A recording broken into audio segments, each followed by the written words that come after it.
الحمد لله وكفى وسلام على عباده الذين اصطفى أما بعد فأعوذ بالله من الشيطان الرجيم بسم الله الرحمن الرحيم قل يا أيها الكافرون لا أعبد ما تعبدون ولا أنتم عابدون ما أعبد ولا أنا عابد ما عبدتم ولا أنتم عابدون ما أعبد لكم دينكم ولي دين آمنت بالله صدق الله المولانا العظيم وصدق رسوله النبي الكريم ونحن على ذلك لمن الشاهدين والشاكرين والحمد لله رب العالمين اللهم صل على محمد وعلى آل محمد كما صليت على إبراهيم وعلى آل إبراهيم إنك حميد مجيد الحمد لله محترم হাজরিন আল্লাহ রব্বুল আলামিনের বড় দয়া এবং ইহসান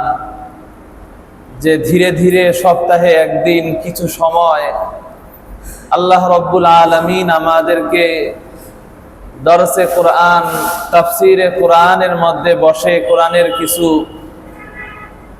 আলোচনা শোনার মতো আল্লাহ রব্বুল আলামিন সময় করে দেন। এই জন্য আমরা রব্বুল আলামিনের দরবারে শুকরিয়া আদায় করি আলহামদুলিল্লাহ। তো আমরা ধীরে ধীরে টুকটুক করে আলোচনা করতে করতে সূরাতুল ফাতিহা, সূরা নাস, সূরা ফালাক, সূরা ইখলাস, সূরা লাহাব, সূরাতুন নাসর, এভাবে মোটামুটি আমরা ৬টি সূরার আলোচনা করেছি। আজকে আমি আপনাদের সামনে কুরআনুল কারীমের ১০৯ নম্বর সূরা, যেই সূরাটি আমরা সূরাতুল কাফিরুন নামে সকলেই চিনি। তাফসীরের কিতাবে এই সূরার আরো বিভিন্ন নাম আনা হয়েছে, সূরাতুল ইবাদাও বলা হয়েছে। তো আমাদের অত্যাধিক পরিচিত এবং পঠিত সূরাগুলোর মধ্য থেকে একটি সূরা হলো সূরাতুল কাফিরুন। মোটামুটি আমরা সকলেই আমাদের আমার মনে হয় জানা আছে এবং মুখস্থ আছে, আমরা নামাজের মধ্যেও পড়ে থাকি। আমরা যেভাবে সূরাতুল কাফিরুন বেশি বেশি নামাজের মধ্যে পড়ি বা সুন্নাতের মধ্যে আমরা তেলাওয়াত করে থাকি, হাদিসের মধ্যে এসেছে নবী আলাইহিস সালাতু ওয়াস সালাম এই সূরাটি খুব বেশি নামাজের মধ্যে তেলাওয়াত করতেন। হাদিসের মধ্যে আসছে বিশেষভাবে নবীজি সাল্লাল্লাহু আলাইহি ওয়াসাল্লাম ফজরের আগের যে 2 রাকাত সুন্নাত, বেশিরভাগ সময় এই 2 রাকাত সুন্নাতের প্রথম রাকাতে সূরাতুল কাফিরুন পড়তেন এবং দ্বিতীয় রাকাতে সূরা ইখলাস, কুল হুয়াল্লাহু আহাদ পড়তেন। অন্য রিওয়ায়াতে পাওয়া যায় নবীজি শুধু ফজরের পূর্বের 2 রাকাত না, বরং মাগরিবের পর যে 2 রাকাত আছে, ওয়া রাকাতাই বাদাল মাগরিব, মাগরিবের পরের 2 রাকাত নামাজেও প্রথম রাকাতে নবী আলাইহিস সালাতু ওয়াস সালাম সূরা কাফিরুন পড়তেন। অন্য রিওয়ায়াতে পাওয়া যায় নবী সাল্লাল্লাহু আলাইহি ওয়াসাল্লাম তাওয়াফের পর যে 2 রাকাত নামাজ পড়তে হয়, ওয়াজিব 2 রাকাত নামাজ পড়া, নবীজি এই 2 রাকাতের প্রথম রাকাতে সূরাতুল কাফিরুন পড়তেন। এবং সাহাবা ইকরামকে নবী আলাইহিস সালাতু ওয়াস সালাম বলতেন, ইযা আওয়াইতা ইলা ফিরাশিক ফাকরা কুল ইয়া আইয়ুহাল কাফিরুন, যখন তুমি বিছানায় শোয়ার জন্য যাবে, ঘুমানোর জন্য যখন বিছানায় যাবে, ঘুমানোর পূর্বে তুমি তেলাওয়াত করো কুল ইয়া আইয়ুহাল কাফিরুন, সূরা কাফিরুন তেলাওয়াত করো। কেন সূরাতুল কাফিরুন তেলাওয়াত করবে? নবী আলাইহিস সালাতু ওয়াস সালাম বলেন, ফা ইন্নাহা বারাআতুম মিনাশ শিরক, যে ব্যক্তি নিয়মিত ঘুমানোর পূর্বে সূরাতুল কাফিরুন তেলাওয়াত করবে, আল্লাহ রাব্বুল আলামিন তাকে শিরক থেকে মুক্ত রাখবেন। সুবহানাল্লাহ। এই সূরার তাফসীরের মধ্যে গেলেই আমরা বুঝতে পারবো যে এই সূরার সাথে শিরকের কি সম্পর্ক। মুহতারাম হাজরিন, তাহলে নবী আলাইহিস সালাতু ওয়াস সালাম নিজে পড়তেন এবং সাহাবায়ে কেরামকে বলতেন ঘুমানোর পূর্বে সূরা কাফিরুন পড়বে। অন্য রিওয়ায়াতে তো এমনও পাওয়া যায় নবীজি বলেন যখন তুমি ঘুমোতে যাবে, ঘুমানোর পূর্বে তুমি সূরা কাফিরুন, সূরা ইখলাস, সূরা ফালাক, সূরা নাস, কোন রিওয়ায়াতে শুধু শেষ দুটির কথা রয়েছে, এই 4টি সূরা পরে হাতে ফু দিয়ে পুরো শরীরটা একটু মুছে নিবে। পুরো শরীর মুছে নেওয়ার অর্থ পেছনে এগুলো না, শুধু সামনেটা মুছে নিলাম। অন্য রিওয়ায়াতে শুধু সূরা ফালাক এবং নাসের কথা আছে, কিন্তু কোন কোন রিওয়ায়াতে এই 4 সূরার কথাই বলা হয়েছে। সংক্ষিপ্তভাবে আরেকটু ফজিলতের কথা বলে সামনের দিকে যাই, আজকে অল্প সময় কথা বলবো। হযরত জুবাইর ইবনে মুতঈম রাদিয়াল্লাহু তাআলা আনহু তিনি বলেন, একবার নবী আলাইহিস সালাতু ওয়াস সালাম আমাকে ডাক দিয়ে বললেন, জুবাইর, আমি কি তোমাকে এমন আমল শিক্ষা দিব নাকি যেই আমল করার দ্বারা তুমি যদি সফরের মধ্যে যাও, বাহিরে যদি কোথাও যাও, তাহলে এই আমল করলে বাহিরের সফরগুলো তোমার জন্য সুখময় হবে এবং স্বাচ্ছন্দ্যময় হবে। নবীজিকে জুবাইরকে নবী আলাইহিস সালাতু ওয়াস সালাম বলেন, তুমি সফরে গেলে আমি তোমাকে কিছু আমল বাতিয়ে দিব, এই আমলগুলো করলে তোমার সফর স্বাচ্ছন্দ্যময় হবে এবং তোমার সফরের মধ্যে যদি কোনো মুশকিল কিছু থাকে, বিপদ আপদ থাকে, সফরের পথেও যদি তোমার হাতে না থাকে, সফরের মধ্যে যদি তোমার জন্য কষ্টকর কিছু থাকে, এই আমলের বিনিময়ে রব্বুল আলামিন তোমার সফরকে আনন্দময় করে দিবে, তোমার পাথেয়গুলোকে আল্লাহ রব্বুল আলামিন আসান করে দিবে। হযরত জুবাইর রাদিয়াল্লাহু তাআলা আনহু বললেন, ইয়া রাসূলুল্লাহ, আমি তো মাঝে মাঝেই সফরে যাই, ব্যবসায়ী মানুষ জুবাইর ইবনে মুতঈম। তিনি বলেন, আল্লাহর রাসূল, আমার তো এমন আমলের এই প্রয়োজন। এবার নবী আলাইহিস সালাতু ওয়াস সালাম তাকে বললেন, জুবাইর, তুমি যখন সফরের জন্য বের হবে 5টি সূরা তেলাওয়াত করে এরপর তুমি সফরের জন্য বের হবে। 1 নাম্বার হলো সূরাতুল ফালাক, 2য় নাম্বার হলো সূরাতুন নাসর, 3য় নাম্বার হলো সূরা ইখলাস, 4র্থ নাম্বার হলো সূরা ফালাক, 5ম নাম্বার সূরাতুন নাস। এই 5 সূরা তেলাওয়াত করে যদি তুমি সফরের মধ্যে বের হও, রব্বুল আলামিন তোমার সফরকে স্বাচ্ছন্দ্যময় করবেন, সুখময় করবেন এবং তোমার সফরের বিপদগুলো থেকে আল্লাহ রব্বুল আলামিন তোমাকে হেফাজত করবে। নবীজি কয়টি সূরার নাম বলেছেন? 5টি সূরা। 1 নাম্বার হলো সূরা কাফিরুন, কুল ইয়া আইয়ুহাল কাফিরুন। 2য় নাম্বার হলো সূরাতুন নাসর, সূরাতুন নাসর তেলাওয়াত করেন, ইজা জাআ নাসরুল্লাহি ওয়াল ফাত। 3য় নাম্বার সূরা ইখলাস, কুল হুয়াল্লাহু আহাদ। 4র্থ নাম্বার সূরা ফালাক, কুল আউযু বিরাব্বিল ফালাক। 5ম নাম্বার সূরা নাস, কুল আউযু বিরাব্বিন নাস। এই 5টি সূরা তেলাওয়াত করে যদি কেউ বের হয়, নবী আলাইহিস সালাতু ওয়াস সালাম বলেন, তার সফরের যত প্রয়োজন আছে, সফরের প্রয়োজনগুলো আল্লাহ গায়েব থেকে পুরা করে দিবেন এবং আল্লাহ রব্বুল আলামিন তার সফরকে স্বাচ্ছন্দ্যময় করবেন, তার সফরকে আল্লাহ রব্বুল আলামিন নিরাপদ করে দিবেন। সুবহানাল্লাহি ওয়া বিহামদিহি।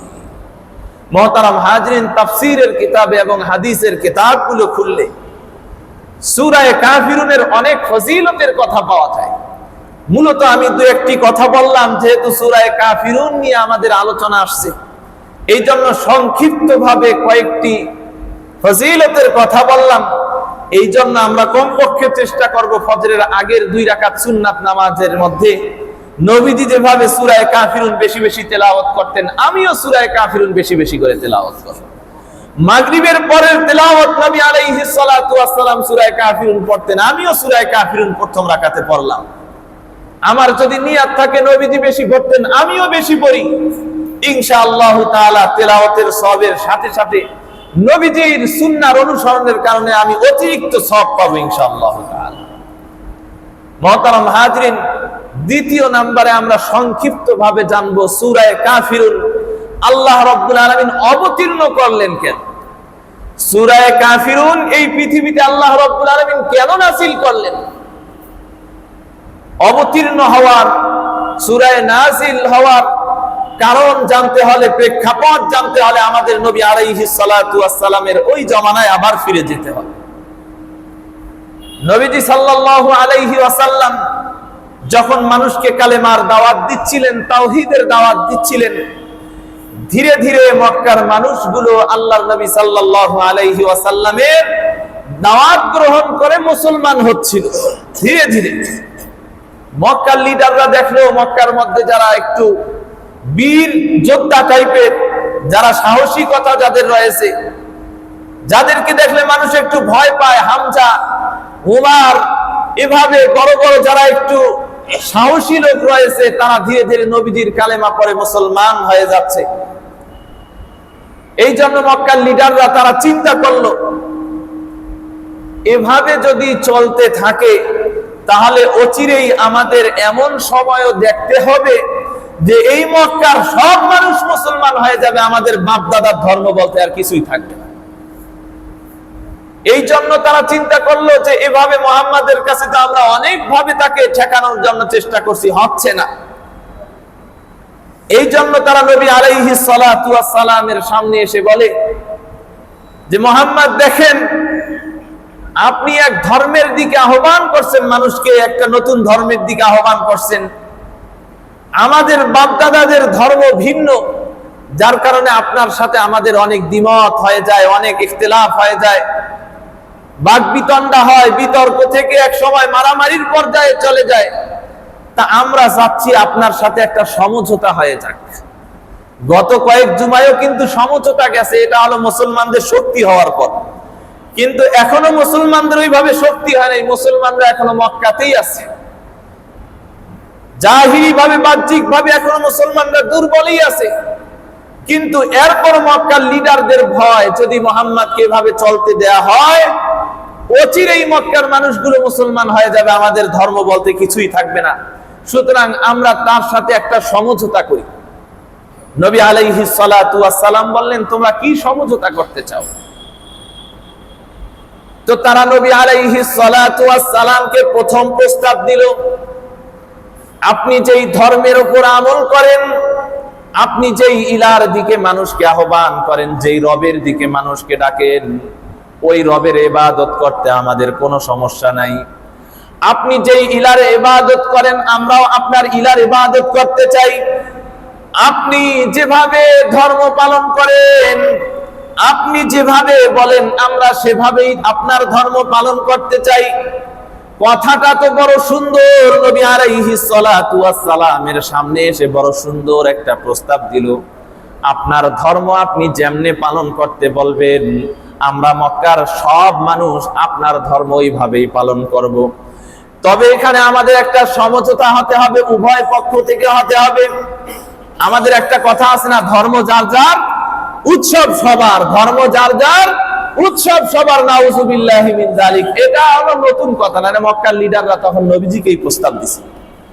নবীজিকে তারা প্রস্তাব দিছিল, ধর্ম যার যার থাকবে, কোনো সমস্যা নাই, আপনার ধর্ম আমরা পালন করব, কিন্তু শর্ত হলো আমাদের ধর্মটাও আপনাকে পালন করতে হবে। নাউজুবিল্লাহি।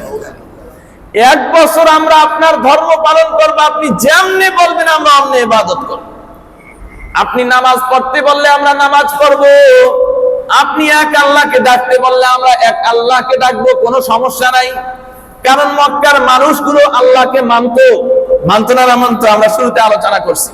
ওয়ালাইন সাআলতাহুম মান খালাকাস সামাওয়াতি ওয়াল আরদা লায়াকুলুন্নাল্লাহ। আপনি যদি তাদেরকে জিজ্ঞাসা করেন আসমান জমিনের স্রষ্টা কে, এই মক্কার মুশরিকরাও বলতো আসমান এবং জমিনের স্রষ্টা হলো আল্লাহ। ফাইযা রাকিবু ফিল ফুলকি দাউল্লাহ মুখলিসিনা লাহুদ্দিন। তারা যখন নৌকার মধ্যে ভ্রমণ করত, তারা যখন নৌকায় উঠত, সমুদ্রের মধ্যে যখন উত্তাল ঢেউ শুরু হয়ে যেত, এই মুশরিকগুলো ইখলাসের সাথে আল্লাহকে ডাকত। কুল মা ইউনাজ্জিকুম মিন যুলুমাতিল বাররি ওয়াল বাহর। সূরাতুল আনআমের মধ্যে, সূরাতুল আনকাবুতের মধ্যে এগুলো সব আলোচনা এসেছে। হে নবী, আপনি জিজ্ঞাসা করুন, সমুদ্রের উত্তাল তরঙ্গে তারা যখন বিপদে পড়ে, তাদেরকে কে উদ্ধার করে? তারাও এক বাক্যে উত্তর দিত, আমাদেরকে উদ্ধার করনেওয়ালা হলেন আল্লাহ। এই জন্য তারা চিন্তা করলো, এক আল্লাহর ইবাদত করতে আমাদের সমস্যা কি? আমরা মুহাম্মাদের কথা অনুযায়ী এক আল্লাহর ইবাদত করব, কিন্তু শর্ত হলো 1 বছর আমরা মুহাম্মাদের ধর্ম পালন করব, পরের বছর মুহাম্মদ আমাদের ধর্ম পালন করবে। নাউজুবিল্লাহি মিন যালিক। তারা চিন্তা করলো মুহাম্মদ যদি 1 বছরও আমাদের ধর্ম পালন করে আমাদের ধর্মটাও টিকে থাকবে, এবং মানুষ মনে করবে এই ধর্ম সঠিক না হলে মুহাম্মদ পালন করে কেন। মুহতারাম হাজিরিন, এই জন্য একটা বিষয় মনে রাখতে হবে, আমাদের কথিত বুদ্ধিজীবী, বর্তমান সময়ে তো বুদ্ধিজীবীর অভাব নাই, যদিও আল্লাহ রাব্বুল আলামিন বুদ্ধিজীবীর পরিচয় কোরআনুল কারীমের মধ্যে দিয়েছেন সূরাত আলে ইমরানে।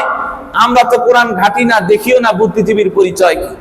আমরা দেখি বুদ্ধিজীবী হলো যারা উদ্ভট কিছু চিন্তা, অযৌক্তিক কিছু কথা আমাদের সামনে পেশ করে, পেপার পত্রিকায় 2 লাইন কলাম লিখতে পারে, সেই আমাদের বুদ্ধিজীবী। অথচ আল্লাহ রাব্বুল আলামিন বুদ্ধিজীবীর পরিচয় কোরআনে দিয়েছেন। আমি ওইদিকে যাব না। যাই হোক, আমি যেই বিষয়টি বলতে চাচ্ছিলাম, আমাদের অনেক বুদ্ধিজীবী আমাদেরকে বিভিন্ন উৎসবের সময় বলে এটা হিন্দুদের উৎসব, তাই কি হয়েছে, উৎসব সবাই পালন করতে পারবে, সমস্যা নাই, ধর্ম নিজ নিজ থাকবে, কিন্তু দুর্গা উৎসবে সবাই আসবে, ধর্ম যার যার পালন করবে, সমস্যা নাই, নববর্ষের উৎসবে সবাই শরীক হবে। এভাবে আমাদেরকে বিভিন্ন উৎসবের মধ্যে এমন ভাবে শরীক হতে বলে। কিন্তু আমরা যদি আবার তাদেরকে বলি ঠিক আছে ভাই, ধর্ম তো সবার, আমাদের কোরবানিতে আসেন না, আমরা একটু গরু জবাইতে সবাই শরীক হয়ে যাই, একজন হিন্দুও কিন্তু আসবে, তাহলে এই কথাটাই অযৌক্তিক। একজনের ধর্ম আরেকজনের কাছে যদি সঠিক হয়, তাহলে এটা ধর্ম থাকলো কিভাবে? আল্লাহর কাছে তো আল্লাহ পরিষ্কার বলে দিয়েছেন, ইন্নাদ দীনা ইনদাল্লাহিল ইসলাম, আল্লাহর কাছে একমাত্র মনোনীত, মকবুল এবং গ্রহণযোগ্য ধর্ম হলো ইসলাম। কেউ যদি বলে না ইসলাম ছাড়া অন্য ধর্ম যদি কেউ পালন করে সেও মুক্তি পেয়ে যাবে, এইটা বলার সাথে সাথে তার ঈমান চলে যাবে, সে যেই হোক ঈমান চলে যাবে। কিন্তু আমাদের বুদ্ধিজীবীরা আমাদের মাথার মধ্যে এই বিষয়গুলো ঢুকায় দেওয়ার চেষ্টা করে। যাই হোক, আমি যেই বিষয়টি বলতে যাচ্ছিলাম, দুনিয়ার সব মানুষ যদি এক হয়ে বলে, হিন্দু, বৌদ্ধ, খ্রিস্টান, নাস্তিক সবাই যদি এক হয়ে বলে আমরা মুসলমানদের কোরবানিতে শরীক হলাম, আমরাও গরু কোরবানি করব, আমরা মুসলমানদের উৎসবে শরীক হব, সুতরাং মুসলমানরাও আমাদের দুর্গা উৎসবে শরীক হবে, এটা কি জায়েজ হবে মুসলমানদের জন্য? কখনোই জায়েজ হবে। তারা শরীক হলেও আমাদের জন্য শরীক হওয়া জায়েজ হবে না, কারণ আমি শরীক হওয়ার সাথে সাথে দুর্গা উৎসবে যাওয়ার সাথে সাথে আমার ঈমানই চলে যাবে। মুসলমানদের তো মূল শক্তি হলো তাওহীদ এবং ঈমান। এই সূরার মধ্যে এই শিক্ষাগুলো দেওয়া হবে। তো নবী আলাইহিস সালাতু ওয়াস সালামকে যখন প্রস্তাব দেওয়া হলো 1 বছর আমরা আপনার ধর্ম পালন করব, আপনার রব অনুযায়ী আমরা দিন পালন করব, আপনি যেমনে বলবেন আমরা অমনি কালেমা পড়ব, আমরা আপনার মতো ধর্মের ইবাদত গুলো পালন করব। শর্ত হলো 1 বছর শেষ হওয়ার পর পরের বছর আপনি আমাদের ধর্মটাকে পালন করবেন। নবী আলাইহিস সালাতু ওয়াস সালাম বলেন, আল্লাহ তো আমাকে পাঠিয়েছেন এক আল্লাহর দাওয়াত দেওয়ার জন্য, আল্লাহ আমাকে পাঠিয়েছেন শিরককে মূলোৎপাটন করে তাওহীদ প্রতিষ্ঠা করবার জন্য। রব্বুল আলামিন একত্ববাদের দাওয়াত নিয়ে আমাকে পাঠিয়েছেন। আমার জন্য কঠিন কালেও তোমাদের ধর্ম অনুযায়ী শিরকের আমল করা কখনোই সম্ভব না। এই জন্য নবীজি তাদেরকে প্রত্যাখ্যান করে দিলেন, তাদের প্রস্তাবকে প্রত্যাখ্যান করে দিলেন। এবার তারা নবী আলাইহিস সালাতু ওয়াস সালামকে বলে, ঠিক আছে তুমি আমাদের ধর্ম অনুযায়ী আমল করবে না, ঠিক আছে, আরেকটা প্রস্তাব দিই। দ্বিতীয় নাম্বার প্রস্তাব হলো আমরাও বাইতুল্লাহে নামাজ পড়ার জন্য যাই, কাবা চত্বরে তুমিও নামাজ পড়তে যাও, আমাদের প্রতিমাগুলোকে, আমাদের যে মূর্তিগুলো রয়েছে এগুলোকে রব হিসাবে তুমি মানো না, এগুলোর সামনে মাথাও নত করো না, আমরা এটাও মেনে নেব। শুধু এতটুকু করবা, আমাদের ইলাহগুলোর বিরুদ্ধে, আমাদের মূর্তিগুলোর বিরুদ্ধে কোনো কথা বলবা না, আমাদের প্রতিমাগুলোর বিরুদ্ধে কোনো কথা বলবা না। আমরা যেই মূর্তিগুলোর সামনে মাথা নত করি এগুলোর বিরুদ্ধে তুমি কখনোই কথা বলবা না, বরং তুমি সব সময় এই বিষয়ে নীরব থাকবে। নবীজিকে বলে আপনি নীরব থাকবেন, আপনি আমাদের মূর্তির ব্যাপারে, প্রতিমার ব্যাপারে, বাপদাদার ধর্মের ব্যাপারে কোনো কি করবেন না, কথা বলবেন না। নবী আলাইহিস সালাতু ওয়াস সালাম বলেন, আরে আমাকে তো আল্লাহ পাঠিয়েছেন এগুলোর বিরুদ্ধে কথা বলার জন্য। হযরত ইব্রাহিম আলাইহিস সালাতু ওয়াস সালাম তো এগুলোর ঘাড় ভেঙে দিয়েছে, আল্লাহ আমাকে পাঠিয়েছেন এই মূর্তিগুলোকে ঘাড় ধাক্কা দিয়ে বাইতুল্লাহ থেকে বের করে বাইতুল্লাহকে তাওহীদের ঘর হিসাবে প্রতিষ্ঠা করার জন্য। নবী আলাইহিস সালাতু ওয়াস সালাম বলেন এইটাও সম্ভব না। এই জন্যই বলা হয় আমাদের নবীর পরবর্তী প্রজন্ম অর্থাৎ কিয়ামত পর্যন্ত নবীজি বলেছেন লা তাযালু তাইফাতুম মিন উম্মতি মানসুরিনা আলাল হক, কিয়ামত পর্যন্ত একটা দল হকের উপর থাকবে। দুনিয়ার সব মানুষ যদি তাদেরকে তিরস্কার করে, তাদের বিরুদ্ধে দাঁড়িয়ে যায়, তবুও তারা হক বলা থেকে কখনোই পিছপা হবে না, হক বলেই যাবে তারা। কিয়ামত পর্যন্ত হকের উপর একটা দল অটল থাকবে, অবিচল থাকবে, হক বলবে, কাউকে ভয় পাবে না। এই জন্য বনি ইসরাইলের আলেমরা একসাথে তারা গোমরাহ হয়ে গিয়েছে। বনি ইসরাইলের আলেমরা একসাথে ধর্মকে বিকৃত করে ফেলেছিল। কিন্তু আমাদের নবীর এই ধর্মের দ্বীনের একটা বড় বৈশিষ্ট্য হলো একসাথে সকলেই কখনো ধর্ম বিকৃতির উপরে একমত হবে না। একটা দল হকের উপর সব সময় অটল থাকবে, অবিচল থাকবে। ইমাম আহমদ ইবনে হাম্বল রাহমাতুল্লাহি আলাইহি বাদশার সামনে দাঁড়িয়ে বাদশা বলেছিল, আহমদ তুমি শুধু তোমার জবানটা বন্ধ রাখো। সাধারণ একটা মাসলা, কোরআন আল্লাহ তাআলার মাখলুক কিনা সাধারণ একটা মাসলা। কিন্তু ইমাম আহমদ ইবনে হাম্বল রাহমাতুল্লাহি আলাইহি বাদশাকে বলে, তুমি আমার উপর জুলুম করতে করতে যদি তুমি আমাকে এখানে শহীদও করে দাও, তবু আমার জবান চলতেই থাকবে। আমি যে ফতোয়া দিয়েছি ওই ফতোয়ার উপর আমি অটল থাকবো, অবিচল থাকবো। বনি ইসরাইলের মধ্যে আপনি এটা পাবেন। যেই বিষয়টা আমি বলতে চাচ্ছিলাম মুহতারাম হাজরিন, নবী আলাইহিস সালাতু ওয়াস সালাম এবার মক্কার মুশরিকদেরকে বললেন, না এইটা আমার পক্ষে সম্ভব না।